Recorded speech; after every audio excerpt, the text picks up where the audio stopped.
हम कह रहे हैं कि आगे चल के और बारिश होगा, सब पब्लिक डूबेंगे या वो बैठे हैं। कुर्सी मिल गया, पब्लिक तो दे दिया कुर्सी बैठने के लिए, लेकिन देखने नहीं आते हैं। जब यहाँ से जीत रहे 10 बार आते हैं, यदि वोट हाथ जोड़ के पैर छूते हैं और अब कोई नहीं सुनने के लिए आता, फोन करते हैं बार बार कहते हैं कोई हम कुछ नहीं कर सकते इसका, क्यों कौन करेगा ये?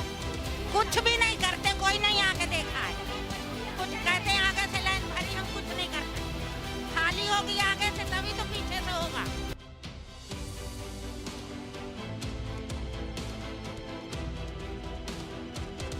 ये घर है वो आप ही का है?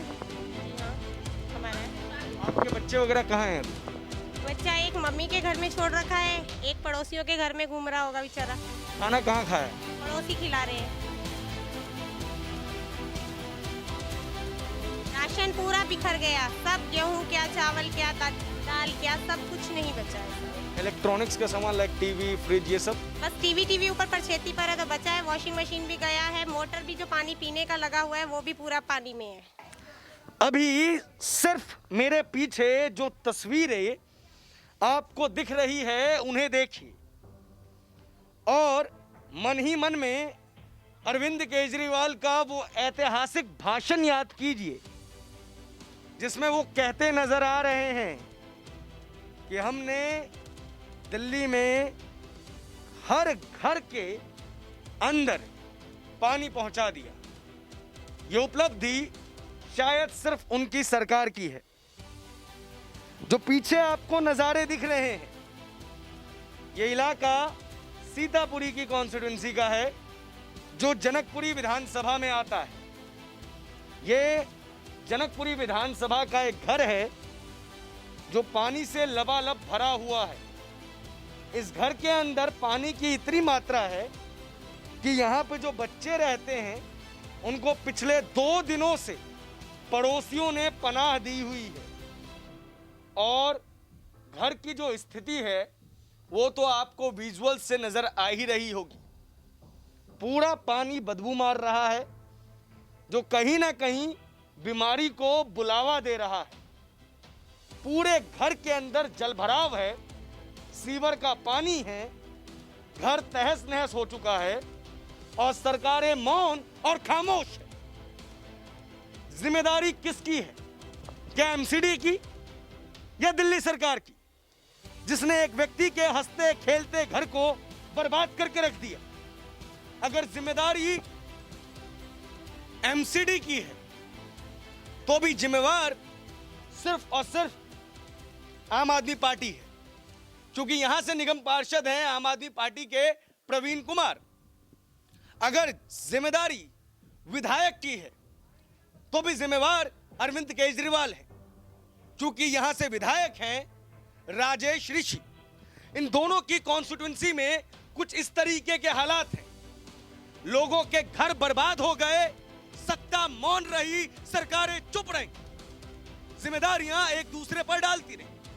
छोटे नालों की सफाई की जिम्मेदारी एमसीडी की है, वो भी फेल हुई। बड़े नालों की सफाई की जिम्मेदारी डीएसआईडीसी, पीडब्ल्यूडी इनकी है, दिल्ली जल बोर्ड की है, वो भी फेल रहे। ये अपने आप में सभी सरकारों के फेलियर का कलेक्टिव मॉडल है। ये दिल्ली मॉडल है, ये दिल्ली की असलियत है, ये दिल्ली की वास्तविकता है, जहां एक व्यक्ति कार्य करने के बाद अपने घर पे नहीं आ सकता क्योंकि उसके घर के हालात कुछ इस तरीके से है। ये जिनका घर है उस घर में 2 लोग और 2 बच्चे रहते हैं। महिला लोगों के घरों में जाकर बर्तन मांजकर, कपड़े धोकर, घरों का काम कर कर गुजारा करती। पति ड्राइवर हैं, बच्चे स्कूल में पढ़ते हैं और उनके घर की यह हालत है। क्या कोई सरकार इसकी जिम्मेदारी लेगी? इनके घरों में जो हजारों लाखों का नुकसान हुआ है, कौन इसकी भरपाई करेगा? क्या सिस्टम का फेल होना किसी की अकाउंटेबिलिटी को तय करेगा? कब तक सरकारें यूं विफल होती रहेंगी और आम जनता पिसती रहेगी? यहां खड़ा होना बहुत मुश्किल है, क्योंकि अंदर जो पानी है वो सीवर का है, ये कंफर्म। पानी में से बहुत ज्यादा बदबू आ रही है, यहां रहना नामुमकिन है। ये घर शायद आज है, कल ना रहे। अब इसकी जवाबदेही कौन तय करेगा? मेरे साथ कुछ महिलाएं यहाँ पे मौजूद हैं।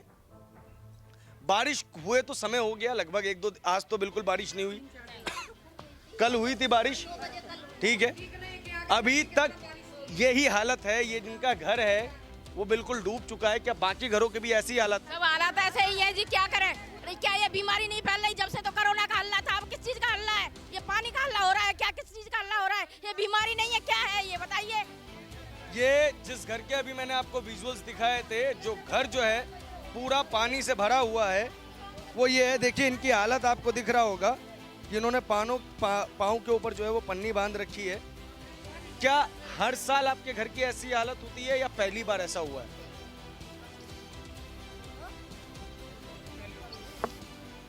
बोल नहीं सकता वो बंदा ऐसा है। नहीं बोल सकते, वो उनकी परेशानी है।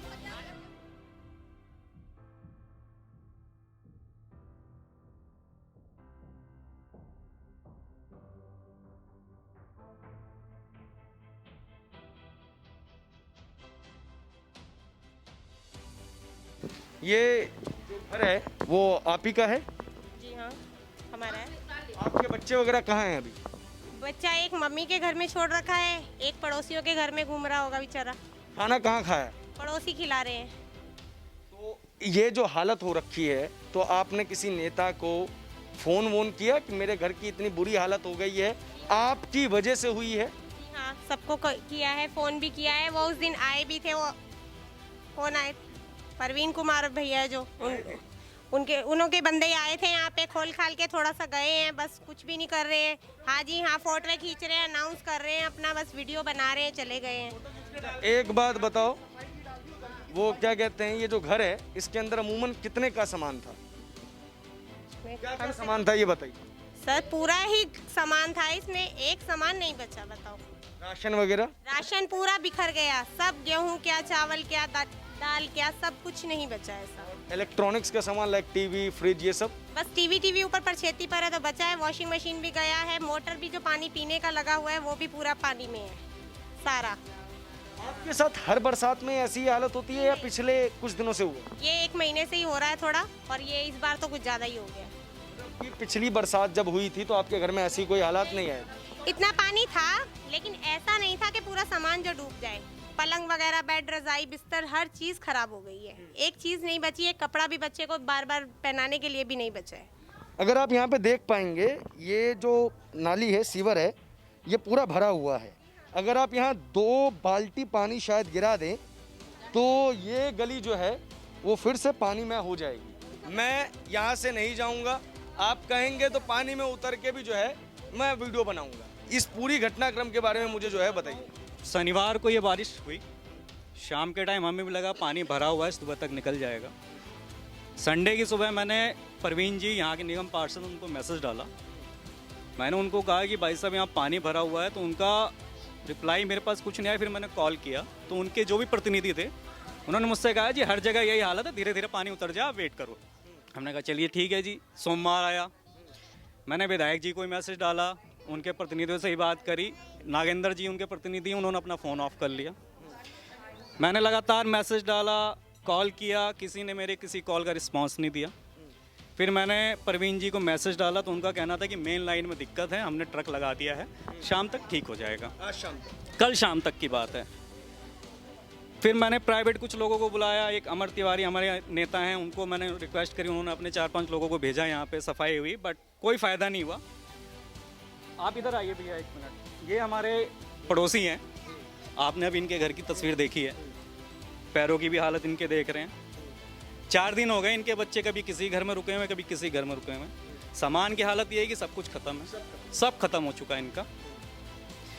खाने के लिए इनके पास कोई वो नहीं है, ठीक है, ना कोई नेता, ना उनके कोई प्रतिनिधि, कोई कुछ करके राज़ी नहीं है।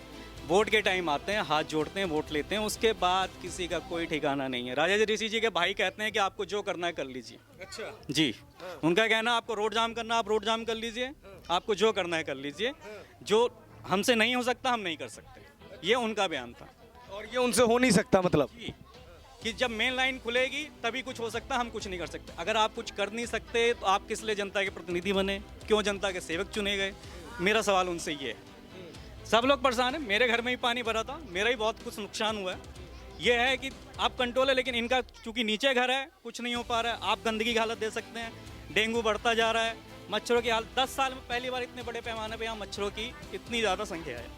क्या फॉगिंग वॉगिंग करवाई यहाँ की? कुछ नहीं करवाया जी, फॉगिंग करवाई जा रही थी, कहाँ करवा रहे हैं, वीडियो डालते हैं, रोज़ फेसबुक पे डालते हैं। मैंने बोला भी कि पहले आप पानी निकलवाइए, उसके बाद फॉगिंग का फ़ायदा है, क्योंकि फॉगिंग करके जाएंगे पानी में फिर मच्छर होंगे।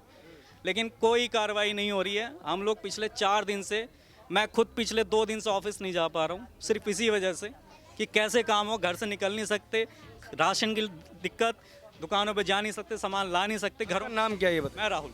राहुल, मुझे एक बात बताइए, क्या ये दिक्कत इसी साल देखने को मिली है या पिछले कई सालों से ये दिक्कतें थोड़ी थोड़ी बढ़ी थी और इस बार इसने विकराल रूप लिया है? मैं आपको बताऊं तो दिक्कत तो कई 2-3 साल से ही बढ़ रही है, ये धीरे धीरे बढ़ी है। दिक्कत ये रही कि इन्होंने इस तरफ कोई ध्यान नहीं दिया। पिछले कार्यकाल में भी ध्यान नहीं दिया, परवीन जी का पहला कार्यकाल उन्होंने ध्यान नहीं दिया। अब चूंकि चुनाव को 6 महीने रह गए हैं तो परवीन जी अब निकले हैं बाहर साफ सफाई का ध्यान देने के लिए, फॉगिंग का ध्यान देने के लिए। मेरा कहना यह है कि यही चीज़ें अगर 4 साल पहले से होती रहती तो ये दिक्कत इतने बड़े स्तर पर नहीं होती। समस्याएं होती नहीं हैं, उन्हें तैयार किया जाता है धीरे धीरे।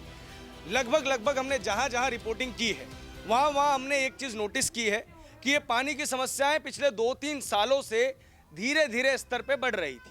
सरकारों ने इन्हें नज़रअंदाज किया और आज जो मूलभूत ज़रूरत है लोगों की, उससे ये सरकारें पीछे हो जा रही हैं। दिल्ली में कई जगह पर वाटर क्राइसिस है, वो भी एक समस्या है, और कई जगह पर इतना पानी है कि वो लोगों की मौत का कारण बन सकता है। सरकारें चुप बैठी हुई हैं, इनके बीच में कोई समन्वय नहीं है। अब दिल्ली की जनता को यह सोचना होगा कि गलती किसकी है। क्या वो इन तस्वीरों को, इन मंजरों को याद रखेंगे? क्या वो अपने जनप्रतिनिधियों से ये सवाल पूछेंगे कि लोकतंत्र में राजा बनने का अधिकार आपको किसने दिया? क्या वो अपने जनप्रतिनिधियों से ये प्रश्न पूछ पाएंगे कि जब हमारे घर डूबे हुए थे तब आप कहां थे? क्या वो अरविंद केजरीवाल से ये कह पाएंगे कि आप हर छोटी बड़ी चीजों के लिए जनता से राय लेते थे? जब हम मुसीबत में थे तब आप कहां थे? कैमरे के पीछे है सोनू, मेरा नाम है प्रभात, आप देख रहे हैं नेशन।